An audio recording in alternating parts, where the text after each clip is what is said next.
Hello viewers, welcome to our channel. Neenu Dr. G. Nagasudha Lakshmi, consultant gynecologist and obstetrician and fertility specialist at Dr. Sudha's Max Care Health Center, Visalakshi Nagar, Visakhapatnam. ఇప్పుడు దాకా చాలా topics మాట్లాడుకున్నాం. ఈ July మంత్ని fibroid awareness month కింద మా gynaec క్యాలెండర్లో ఉంటుంది. Fibroids అంటే ఏంటి? గర్భసంచిలో గెడ్డలు. సో ఈరోజు మనం ఫైబ్రాయిడ్ గురించి టోటల్గా డిస్కస్ చేద్దాం.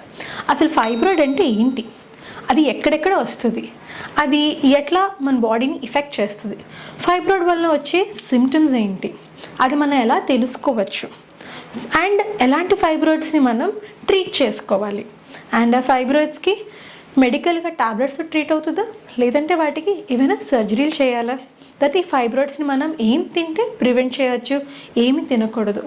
సో ఈరోజు ఈ వీడియోని మీరు చివరి వరకు చూడండి and please don't forget to like, share and subscribe. Thank you. So let's now enter in to the topic. Fibroid అనగానే ఏదో కడుపు నొప్పి వచ్చిందనో అదనో ఇదనో వెళ్ళి స్కాన్ చేయగానే అల్ట్రాసౌండ్ రిపోర్ట్ పట్టుకొచ్చి, మేడం నాకు గర్భసంచిలో ఒక గెడ్డ ఉంది అంటే, ఈ విధంగా ఏదో గెడ్డ ఉందంట మేడం, ఇదేమైనా ప్రమాదమా, ఇదేమైనా క్యాన్సర్ గడ్డ, నేను ఏమైనా ఆపరేషన్ చేయించుకోవాలా, నా గర్భసంచి తీసేసేయండి మేడం అని స్టార్ట్ అవుతారు. ఎందుకు అంటే ఫైబ్రాయిడ్ అనగానే ఫస్ట్ అందరు ఫోన్ తీసి గూగుల్ చేస్తారు. గూగుల్ ఏమంటారు, ఫైబ్రాయిడ్ అంటే ఒక ట్యూమర్ అంటారు. ట్యూమర్ అంటే మన బ్రెయిన్లో ఎలా ఉంటుంది, ట్యూమర్ అంటే అది క్యాన్సర్ అని ఫిక్స్ అయిపోతాం.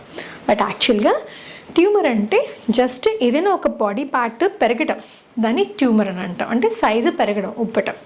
సో ఫైబ్రాయిడ్స్లో ఏంటంటే ఇది ఈస్ట్రోజన్ డిపెండెంట్, ఈ గర్భసంచి తాలూకు మధ్యది ఉంటుంది కదా, దీని పేరేమంటారు, మయోమెట్రియం. ఈ మయోమెట్రియం సాఫ్ట్ మజిల్ ఉంటుంది కదా, స్మూత్ మజిల్లో ఫైబర్స్ అన్నీ పెరిగిపోయి ఈస్ట్రోజన్ వలన అది ఒక గెడ్డలాగా, ఆల్మోస్ట్ ఉల్లిపాయని సెంటర్లో కట్ చేస్తే ఎలా ఉంటుందో ఆ విధంగా వర్ల్ ఆఫ్ ఆనియన్ పీల్ లాంటి అపియరెన్స్ ఉంటుంది. ఇది చాలా హార్డ్గా ఉంటాయి. సో ఈ ఫైబ్రాయిడ్స్లో రకరకాల టైప్స్ ఉంటాయి, అంటే బేస్డ్ ఆన్ ద పొజిషన్ ఈ ఫైబ్రాయిడ్ ఎక్కడ ఏ ప్లేస్లో ఉంది అని. సో దీన్ని మనం గర్భసంచి అంటాం. గర్భసంచిని నిలువుగా కట్ చేస్తే ఈ విధంగా ఉంటుంది. సో ఫైబ్రాయిడ్స్ పైన, గర్భసంచి పైన అంటే బయటకి 3 లేయర్స్ ఉంటాయి గర్భసంచికి. ఈ లోన లేయర్ని ఎండోమెట్రియం అంటాము, మధ్య భాగాన్ని మయోమెట్రియం అంటాము, and outer part is called serosal layer. So fibroids ఇక్కడి నుంచి ఏమైనా గ్రోత్ వచ్చింది గర్భసంచి పైన నుంచి, దాన్ని సబ్ సీరోజల్ ఫైబ్రాయిడ్స్ అంటాం. అదే ఫైబ్రాయిడ్ కానీ ఇలా విదిన్ ద వాల్స్ అంటే గర్భసంచి గోడల్లో, అది ముందు పక్కన anterior or posterior lateral wall ఎక్కడి నుంచి వస్తే దీన్ని ఇంట్రామ్యూరల్ ఫైబ్రాయిడ్స్ అని అంటారు. కొన్ని ఫైబ్రాయిడ్స్ ఏకంగా గర్భసంచి లోపల నుంచి వస్తాయి, దాన్ని కొన్ని పెడంక్యులేటెడ్ సెసైల్, దీన్ని సబ్ మ్యూకోజల్ ఫైబ్రాయిడ్స్ అని అంటాం. దీంతోపాటు ఫైబ్రాయిడ్స్ ఇటువైపు బ్రాడ్ లిగ్మెంట్ ఉంటుంది అని ఒక సపోర్ట్స్, అందులో కూడా రావచ్చు అని బ్రాడ్ లిగ్మెంట్ ఫైబ్రాయిడ్. సో ఈ విధంగా రకరకాల ఫైబ్రాయిడ్స్ రావచ్చు. కొంతమందికి ఇదే ఫైబ్రాయిడ్ ఈ సర్విక్స్ అంటే గర్భసంచి తాలూకా ముఖద్వారంలో కూడా రావచ్చు, దాన్ని సర్వైకల్ ఫైబ్రాయిడ్స్. సో ఈ విధంగా ఫైబ్రాయిడ్స్ రకరకాల ప్లేసెస్లో ఉండొచ్చు. అసలు ఎందుకు ఈ ఫైబ్రాయిడ్స్ వస్తాయి? ఫస్ట్ ఏంటంటే సగానికి సగం ఏంటి, 85 to 90% దానికి కారణాలు ఉండవండి. అండ్ రిమెంబర్, ఈ ఫైబ్రాయిడ్స్ అనేవి ఆల్మోస్ట్ ఎవ్రీ రీప్రొడక్టివ్ ఉమెన్ అంటే 15 to 45 years ఏజ్లో ఎంతో మందికి ఫైబ్రాయిడ్స్ అనేది వాళ్ళ లైఫ్ టైంలో కనిపించవచ్చు. ఆల్మోస్ట్ 75 to 80% ఆఫ్ ఉమెన్ పాపులేషన్లో. అలానే పెద్ద భయపడిపోక్కర్లేదు. సో ఇవేంటంటే ఈస్ట్రోజన్ హార్మోన్ బాడీలో, నేను ముందుగా చెప్పాను కదా, ఈస్ట్రోజన్ అంటే ఉమెన్ హార్మోన్, లేడీస్కి ఉండే ఉమెనైజింగ్ హార్మోన్ ఇస్ ఈస్ట్రోజన్. ఈ ఈస్ట్రోజన్ హార్మోన్ వలన ఈ సాఫ్ట్ మజిల్స్, ఈ యొక్క స్మూత్ మజిల్స్ సైజు పెరిగి గెడ్డల కింద రావచ్చు. నెక్స్ట్ కొంతమందికి జెనెటిక్ కాజెస్, వాళ్ళ అమ్మకో వాళ్ళ ఫ్యామిలీలో ఎవరికైనా ఉన్నా కూడా ఈ విధంగా క్యాన్సర్స్, ఈ విధంగా ఫైబ్రాయిడ్స్ వచ్చే అవకాశాలు ఉండొచ్చు. కొన్ని రేసెస్లో కూడా ఇలా ఫైబ్రాయిడ్స్ వచ్చే అవకాశం ఉంది, ఆఫ్రో అమెరికన్ ఏరియాస్ అట్లాంటివి. కొంతమందికి అర్లీగా పీరియడ్స్ వస్తాయి కదా, less than 11 years, less than 10 years, వాళ్ళకి హై బిఎంఐ అంటే చాలా లావుగా, ఏ విధంగా అంటే ఓవర్ వెయిట్ ఉన్న వాళ్ళకి కూడా రావచ్చు. నెక్స్ట్ కొంతమంది ఆల్కహాల్ తాగుతారు కదా, అందులో రావచ్చు ప్యాకేజ్డ్ ఫుడ్ తీసుకోవడం, రెడ్ మీట్ తీసుకోవడం, ఈ విధంగా and not taking any plant based proteins, only taking animal based proteins and not at all doing any exercise and eating more of packaged food which has got exogenous estrogens. ఈ విధంగా చేయడం వల్ల చాలామందికి fibroids diagnose అయ్యే అవకాశం ఉండొచ్చు. Symptoms ఏంటి madam అని అడగచ్చు. చెప్తున్నాను 80% ముందు చెప్పినట్టుగా ఎవరికి సిమ్టమ్స్ ఉండవు. ఒకవేళ కానీ సిమ్టమ్స్ ఉంటే మెయిన్గా పీరియడ్స్ అప్పుడు హెవీగా బ్లీడ్ అయిపోవడం, రాత్రులు కూడా నిద్రలేసి ప్యాడ్లు మార్చుకునేంత అవకాశం ఉండొచ్చు. ప్యాడ్లు సరిపోవట్లేదు మేడం, గుడ్డలు పెట్టేస్తున్నాం. సో ఇలా హెవీ బ్లీడింగ్ అయిపోవడం వల్ల వాళ్ళ బాడీలో బ్లడ్ లెవెల్స్ తగ్గిపోవడం, ఎనీమియా వచ్చేయడం, దాంతో ఆయాసం, నీరసం అన్నీ వచ్చేస్తూ ఉంటాయి. ప్రొలాంగ్డ్ బ్లీడింగ్, ఒక్కసారి బ్లీడ్ స్టార్ట్ అయితే ఆగదు, అది అలా అవుతూనే ఉంటుంది. తర్వాత నడుము నొప్పి, లోవర్ బ్యాక్ పెయిన్, దాంతోపాటు క్రాంపింగ్స్, గర్భసంచి విపరీతంగా పిండినట్టు, ఎలాగ వాషింగ్ మెషిన్లో బట్టలు పిండుతారు కదా ఆ విధంగా లోపల పిండుతున్నట్టుగా అనిపించచ్చు. నెక్స్ట్ యూరిన్ పాస్ చేసినప్పుడు ఇబ్బంది. ఎప్పుడైనా ఫైబ్రాయిడ్ కానీ ముందు పక్క వచ్చింది అనుకోండి, ఇది గర్భసంచిని సైడ్ నుంచి కోస్తే ఇది ముందు పక్క ఉన్న యూరినరీ బ్లాడర్, ఇది మలాషియం రెక్టమ్. ఏదైనా ఫైబ్రాయిడ్స్ ముందు పక్కన ఉన్నాయి అనుకోండి, గర్భసంచి యాంటీరియర్ వాల్ నుంచి వస్తే ఈ బ్లాడర్ మీద కంప్రెషన్ కాజ్ చేయవచ్చు. సో దానివల్ల యూరిన్ పాస్ చేసినప్పుడు ఇబ్బంది. ఇదే ఫైబ్రాయిడ్ పోస్టీరియర్ వాల్ మీద వచ్చింది అనుకోండి, ఈ రెక్టమ్ మీద కంప్రెషన్ కాజ్ చేసి కాన్స్టిపేషన్ వచ్చే ఛాన్సెస్ ఉండొచ్చు. దీంతో పాటు కొంతమందికి ఫ్రీక్వెంట్గా యూరిన్ పాస్ చేయాలంటే కొంతమందికి కడుపులో అదొక గెడ్డలాగా ఫీల్ అవ్వచ్చు. ఇంకా అదే పెళ్ళైన తర్వాత అనుకోండి కొంతమంది ఇన్ఫర్టిలిటీ, పిల్లలు లేకపోవడం బికాస్ ఆఫ్ దీస్ ఫైబ్రాయిడ్స్. ఇంకా ఇర్రెగ్యులర్ పీరియడ్స్, పెయిన్ఫుల్ పీరియడ్స్ రావచ్చు, ప్రెగ్నెన్సీలో విపరీతమైన అబార్షన్స్. సో ఈ విధంగా ఫైబ్రాయిడ్స్ సిమ్టమ్స్ మేనిఫెస్ట్. అన్ని ఫైబ్రాయిడ్స్ని ట్రీట్ చేయాల్సిన అవసరం లేదు. మనం ఎలా ట్రీట్ చేస్తామంటే ఫైబ్రాయిడ్స్ని వాళ్ళ సిమ్టమ్స్ని బేస్ చేసుకొని వాళ్ళ ఏజ్, దాంతోపాటు సైజ్ ఆఫ్ ఫైబ్రాయిడ్స్ మరీ పెద్ద సైజ్ అనుకుని మోర్ దాన్ 3 or 4 centimeters ఉంటే మనం ట్రీట్ చేసుకోవాల్సి వస్తుంది.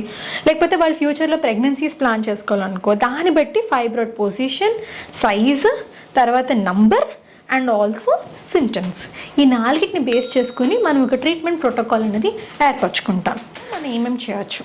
సిమ్టమాటిక్ ఫైబ్రాయిడ్స్ ఉన్నప్పుడు ఫస్ట్ మెడికల్ ట్రీట్మెంట్ కొంతమందికి ఇవ్వచ్చు ఇనీషియల్గా. సో అందులో మెడికల్ ట్రీట్మెంట్లో చాలా ఉంటాయండి, కాబట్టి ఒక్క మాట క్లియర్గా చెప్పేస్తున్నాను. మీరు ఏ మెడికల్ ట్రీట్మెంట్ యూజ్ చేసినా కూడా ఫైబ్రాయిడ్స్ అన్నవి మీరు టాబ్లెట్లు, మెడిసిన్స్ వాడినంత కాలం అవి సైజు తగ్గుతాయి. ఒక్కసారి కానీ మీరు టాబ్లెట్లు మార్చేశారా ఆర్ మానేశారా, మళ్ళీ ఆ ఫైబ్రాయిడ్స్ డమ్మని పెద్ద సైజులో పెరిగిపోయే అవకాశం ఉండొచ్చు. సో మనం వాడే మెడిసిన్స్ ఏంటి? ఈ హార్మోనల్ పిల్స్ కొన్ని ఉంటాయి, జిఎన్ఆర్హెచ్ అగోనిస్ట్, జిఎన్ఆర్హెచ్ యాంటగోనిస్ట్లు, ఉల్లిప్రెస్టాల్ అని, మిఫిప్రెస్టాన్, కొంతమందికి ఓరల్ కాంట్రాసెప్టివ్ పిల్స్, ఇట్లాంటి రకరకాల హార్మోనల్ పిల్స్, కొంతమందికి ఎల్ఎన్జి, ఐయుసిడి లైక్ మెరీనా లాంటివి కూడా పెట్టే అవకాశాలు ఉండొచ్చు. సో నేను చెప్పినట్టుగా they are temporary methods. And fibroid symptoms ఎక్కువ ఉంటే ట్రానిక్సమిక్ యాసిడ్ అని, మెఫినమిక్ యాసిడ్, ట్రానిక్సామ్ఎఫ్ అని, టెసికామ్ఎఫ్, సో ఇట్లా డిఫరెంట్ డ్రగ్స్ కూడా మనం ఇస్తాం. దేనికి? ఓన్లీ సిమ్టమ్స్ రిలీఫ్ కోసం.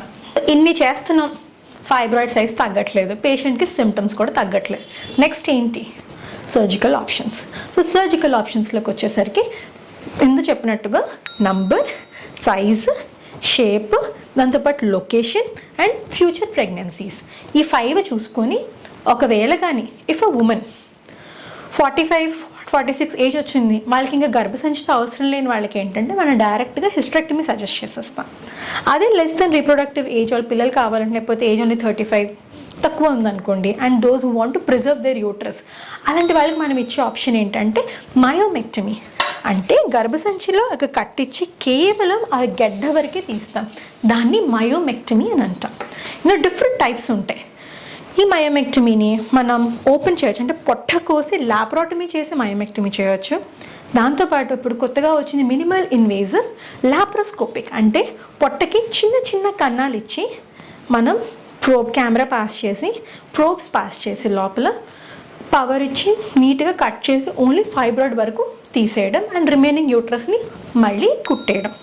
సో ఈ విధంగా కానీ చేస్తే ఇది ఫర్టిలిటీ ప్రిజర్వింగ్, మినిమల్ ఇన్వేజివ్, అంటే ఎక్కువ కటింగ్ షటింగ్ ఉండదు, పేషెంట్కి పోస్ట్ ఆపరేటివ్ రికవరీ బాగుంటుంది, పోస్ట్ ఆప్ పెయిన్ బాగుంటుంది, బ్లీడింగ్ కూడా తక్కువ ఉంటుంది. సో ఈ విధంగా కూడా మనం చేయవచ్చు. ఇవి కాకుండా కొన్ని నాన్ ఇన్వేసివ్ మెథడ్స్ కూడా ఉన్నాయి దేనికి, for the sake of treatment. So non invasive మెథడ్స్లోకి వచ్చేసరికి ఈ ఎంఆర్ఐ గైడెడ్ హైఫూ అని అంటాం. అంటే MRI guided high intensity focused ultrasound. ఇదేం చేసిన ఈ అల్ట్రాసౌండ్ హై ఎనర్జీ సౌండ్ వేవ్స్ని డైరెక్ట్గా ఆ ఫైబ్రాయిడ్ మీద ఫోకస్ చేసి దాని మీద సౌండ్ ఎనర్జీ ఇవ్వడం వల్ల ఆ ఫైబ్రాయిడ్స్ అన్ని కరిగే అవకాశం ఉండొచ్చు. బట్ దీని ఎఫికసీ ఎంతవరకు ఉన్నదో they are not practically proven. ఇంకొకటేమో యూటరైన్ ఆర్టరీ ఎంబలైజేషన్ అని ఒక మెథడ్ ఉంది. ఇది ఏం చేస్తుందంటే ఇది ఇంటర్వెన్షనల్ రేడియాలజిస్ట్ మామూలుగా క్యాథ్ ల్యాబ్లో క్యాథెటర్ వేసి చేస్తాం కదా యాంజియోప్లాస్టీ, అదేవిధంగా ఈ యొక్క ఫెమరల్ వీన్లో పాస్ చేసి ఇదే విధంగా యూటరైన్ ఆర్టరీలోకి ఎంట్రీ అయ్యి అక్కడ వాళ్ళు కొన్ని డ్రగ్స్ పంపిస్తారు. పంపించి గర్భసంచికి బ్లడ్ సప్లై తగ్గిస్తారు. అసలు ఫైబ్రాయిడ్స్ అన్ని ఎందుకు వస్తాయంటే oestrogen dependent. So oestrogen dependent వలన ఈ fibroids they're very very vascular. అందులో బ్లడ్ సప్లై చాలా ఎక్కువగా వెళ్ళిపోయి బ్లడ్ అంతా ఉండిపోయి అందులో అది అలా అలా అలా పెరిగిపోతూ ఉండే కొండలాగా పెరిగిపోతుంది, పొట్టలో ఒక పెద్ద కొండ. సో ఎప్పుడైతే ఈ యొక్క యూటరైన్ ఆర్టరీ ఎంబలైజేషన్తో మనం యూట్రస్కి వచ్చే బ్లడ్ సప్లైని స్టాప్ చేస్తామో ఆటోమేటిక్గా ఫైబ్రాయిడ్ సైజ్ ష్రింక్ అయిపోతాయి. But they have got it own bunch of side effects. ఎందుకంటే యూట్రైన్ బ్లడ్ సప్లై అది తగ్గడం వల్ల ఫ్యూచర్లో ఫర్టిలిటీ ఎంతవరకు ఉంటుంది అనేది it is not known. There are some studies saying there is decreased in fertility and some studies saying there is no, అంటే ఏమీ ఎఫెక్ట్ ఏమీ లేదు అని చెప్పి ఉంది. సో నెక్స్ట్, మేడం ఈ ఫైబ్రాయిడ్స్ని న్యాచురల్గా మనం మేనేజ్ చేయొచ్చా అని అడుగుతారు.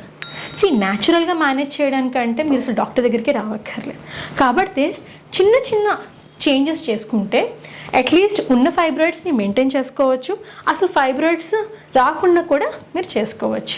గుర్తుపెట్టుకోండి, ఫైబ్రాయిడ్స్ ఈస్ట్రోజన్ డిపెండెంట్. ఏంటి, ఈ 15 to 45 years ఏజ్ గ్రూప్లో ఈస్ట్రోజన్ హార్మోన్ ఎక్కువ ఉంటుంది కాబట్టి ఈ మెనార్కీ టు మెనోపాజ్ ఆ టైంలోనే ఫైబ్రాయిడ్స్ ఉంటాయి. లెస్ దాన్ 15 వాళ్ళకి ఫైబ్రాయిడ్స్ ఉండవు. మోర్ దాన్ 45 వాళ్ళకి మెనోపాజ్ వచ్చిన తర్వాత ఈస్ట్రోజన్ హార్మోన్ తగ్గిపోతుంది కాబట్టి ఆటోమేటిక్లీ ఎటువంటి ఫైబ్రాయిడ్స్ ఉన్నా అవి ష్రింక్ అయిపోతాయి. దానికి ఎటువంటి సర్జరీస్ అవసరం పడవు. మనం ఎలా ఇంప్రూవ్ చేసుకోవచ్చు అంటే డైట్లో ఎస్పెషల్లీ ఐరన్ రిచ్ ఎందులో ఉంటుంది? ఐరన్ ఆకుకూరలు, కాయగూరలు, fruits and vegetables and also కొన్ని లివర్స్ అవి తీసుకోవడం, nuts, vitamin C rich fruits తీసుకోవడం, దాంతోపాటు B12, ఫోలిక్ యాసిడ్ ఇలా తీసుకుంటే చాలా వరకు తగ్గించవచ్చు. అండ్ ఆల్సో ఎక్కడ మన ఈస్ట్రోజన్ డిపెండెంట్ అవాయిడ్ చేయాలంటే సర్టెన్ ఫుడ్స్ ఉన్నాయి, అంటే ప్యాకేజ్డ్ ఫుడ్స్. అవి బయోఫినాల్ ఒకటి ఉంటుంది, BPA కాంపోనెంట్స్ అని, they're artificial oestrogens. So package food వాళ్ళకి ఈస్ట్రోజన్స్ ఎక్కువైపోయి ఎక్సోజీనస్ కంటే బయట నుంచి వచ్చే ఈస్ట్రోజన్ వల్ల వాళ్ళకి ఫైబ్రాయిడ్స్ పెరిగే అవకాశం ఉండొచ్చు. ఎవరైతే నాన్ వెజిటేరియన్స్ ఉంటారో వాళ్ళకి ఫైబ్రాయిడ్స్ ఎక్కువ రావచ్చు. నెక్స్ట్ కొన్ని డ్రై ఫ్రూట్స్ అండ్ నట్స్ కొన్ని ఎక్కువ తిన్నా కూడా they may get fibroids. And also excessive alcohol consumption and also కొన్ని ఫుడ్లో కొన్ని అడిటివ్స్ యాడ్ చేసిన food and also plastic and packaged food ఇలా తీసుకుంటే కూడా ఫైబ్రాయిడ్స్ ఎక్కువ అవ్వచ్చు. సో దేర్ ఈస్ట్రోజన్ వచ్చే components you have to reduce those kind of foods. దాంతోపాటు మనం రెగ్యులర్గా చేయాల్సింది ఏంటో తెలుసా? Weight check, maintain optimum weight, daily exercises చేయండి, BMIని కరెక్ట్గా 18 to 25 మధ్యలో మెయింటైన్ చేయండి. అండ్ ఆల్సో రెగ్యులర్గా BP చెక్ చేసుకోండి. And avoid animal based proteins and increase plant based proteins. Okay, so I think నేను చెప్పిన వీడియోలో డీటెయిల్గా చెప్పినట్టున్నాను. ఫైబ్రాయిడ్స్ ఎందుకు వస్తాయి, ఎలా వస్తాయి, ఏం చేయాలి, ఏం చేస్తే ప్రివెంట్ చేయొచ్చు, వచ్చిన ఫైబ్రాయిడ్స్ని మనం ఎలా తగ్గించుకోవాలి, దాన్ని మనం ఎప్పుడు డాక్టర్ దగ్గరికి. సో ఎప్పుడైనా మీకు ఎటువంటిది కడుపు నొప్పి వచ్చి ఈ నేను చెప్పిన బ్లీడింగ్ సిమ్టమ్స్ లాంటివి ఉండి స్కాన్ చేయించుకుంటే ఫైబ్రాయిడ్ కనుక అనిపిస్తే వెంటనే మీ దగ్గర ఉన్న గైనకాలజిస్ట్ దగ్గరికి వెళ్ళండి. ఆవిడ దగ్గర ఎక్స్పర్ట్ ఒపీనియన్ తీసుకోండి. ఎందుకంటే ఈ ఫైబ్రాయిడ్స్ని మీరు ఇనీషియల్ స్టేజెస్లో ట్రీట్ చేసుకోకపోతే పోను అది సైజు ఎంత పెరిగిపోతుందంటే, చెప్పాను కదా కడుపు నిండా ఫైబ్రాయిడే ఉంటుంది, బ్లడ్ మొత్తం ఫైబ్రాయిడ్లోనే ఉంటుంది. దాంతో నా దగ్గర ఉండే patients, I have few patients, ఎంత పెద్ద ఫైబ్రాయిడ్స్ వల్ల she was a school teacher, should not mention, వాళ్ళకి ఏమైంది, వాళ్ళు వర్క్ అని చెప్పేసి పట్టించుకొని సెల్ఫ్ హెల్త్ని they have not considered. She came to me, తన హెమోగ్లోబిన్ 3కి వచ్చింది. రీజన్ ఏంటి? ఫైబ్రాయిడ్. సో వెంటనే సర్జరీ చేసి బ్లడ్స్ ఎక్కించాం. Now she's happily doing her work. So ఏదైనా ప్రాబ్లం వస్తే డాక్టర్ దగ్గరికి వెళ్ళండి, చూపించుకోండి, అలా కడుపులో దాచుకోకండి. ఓకేనా? I hope this video is useful to you. So don't forget to like, share and subscribe our YouTube channel. Thank you. Bye bye. నమస్తే. నేను doctor G Nagasudhalakshmi. Dr. Sutha's Max Care Health Center, opposite Wins Main Gate, flat number 56, Veterinary Colony, Visalakshi Nagar Road, Hanumantavaka Junction, Visakhapatnam. Cell 9676213725.